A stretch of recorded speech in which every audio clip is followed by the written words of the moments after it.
Hi everyone. तो चलिए आज मैं आप लोग के साथ फिर से बने हैं रिजल्ट के बारे में बात करने के लिए। रिजल्ट में क्या हो रही है कि कुछ बच्चे का 2 नंबर या 4 नंबर, ज़्यादा तो नहीं, 1 से 2, 2 से 3 नंबर क्या होता है, मतलब किसी का कम हो रहे हैं। ठीक है, बढ़ने के चांस तो लगभग नहीं के बराबर था, किसी का बढ़ा ही नहीं, और घटने की चांसेस में 1-2 नंबर घटने में दिख रहा है।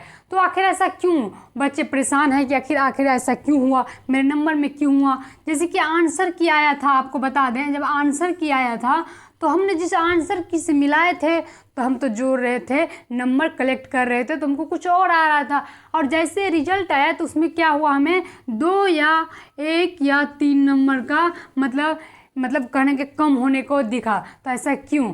तो चलिए हम आज बातें करेंगे। तो ऐसा इसलिए है कि देखिए, जैसे कि आंसर की आया तो आंसर के आने के बाद चैलेंज का ऑप्शन देता है कि बच्चे इस क्वेश्चन पे अगर कोई गलत लग रहा है या कोई आपको लग रहा है कि आपके हिसाब से दूसरा आंसर होना चाहिए, तो क्या मतलब राय है, वो राय मांगता है बच्चों से।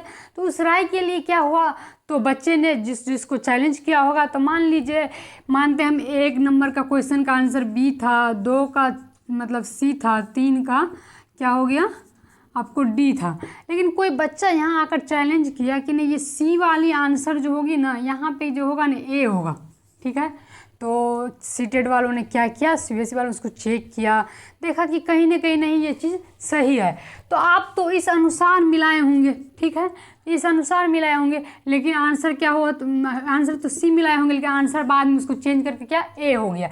इसी तरह 5 सब्जेक्ट है, अगर एक एक भी अगर मान लीजिए कम होगा, एक एक नंबर भी अगर चैलेंज में मतलब ये घटते बढ़ते रहेगा तो 5 नंबर कम हो जाएंगे। तो फिर 1-2 सब्जेक्ट में चेंज हुआ होगा, उसके कारण क्या होता है, नंबर कम हो जाता है। तो आप लोग परेशान नहीं होंगे, कोई दिक्कत नहीं है। आपको जो ग्रेड बनता है वो एक ही हिसाब से बनता है, 1-2 नंबर के लिए कोई दिक्कत नहीं है। ठीक है, तो चलिए, आप लोग को यही मतलब डाउट था, परेशान मत होइए। बहुत सारे बच्चे को डाउट था, क्योंकि हमें लगा कि नहीं, कहीं ना कहीं 1-2 बच्चे हैं मतलब रिलेटेड में ही जो एग्ज़ाम दिए तो उसका भी ऐसा हुआ है। तो यही बात थी।